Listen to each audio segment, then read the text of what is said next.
Hi everyone, today I'm going to show you how I steam block my crochet doormat.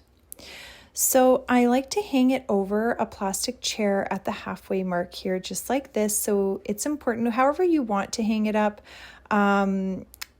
whatever you want to put it on, it's up to you. I would just recommend making sure that where you're going to be steaming through, the surface behind your doormat is not going to get damaged by the heat or the moisture.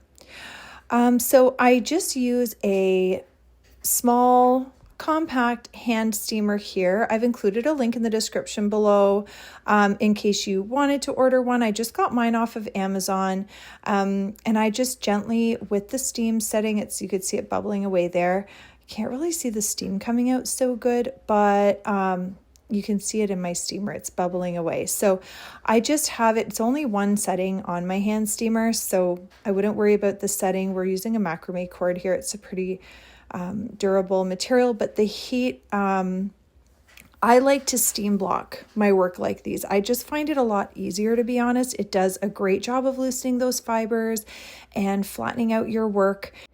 It's very quick and easy as well. So I prefer this method, using a steamer. I use it for whenever I'm trying to block my crochet garments or larger home decor pieces like this. It's the same method I use for my blankets as well, whether it's a great big, bed size blanket right down to a throw or even a baby blanket. I like to use the steam blocking method.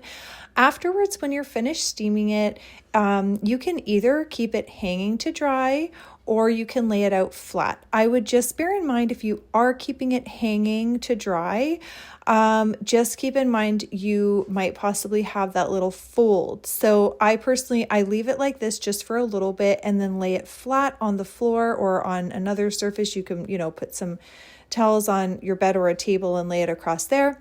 I prefer this to soaking with the water and laying it out and pinning it. The result is fantastic. You can see that mine is laying flat perfectly at my doorway, just as I intended. And of course, if you would like to see the video tutorial for this doormat pattern, the link is in the description below as well.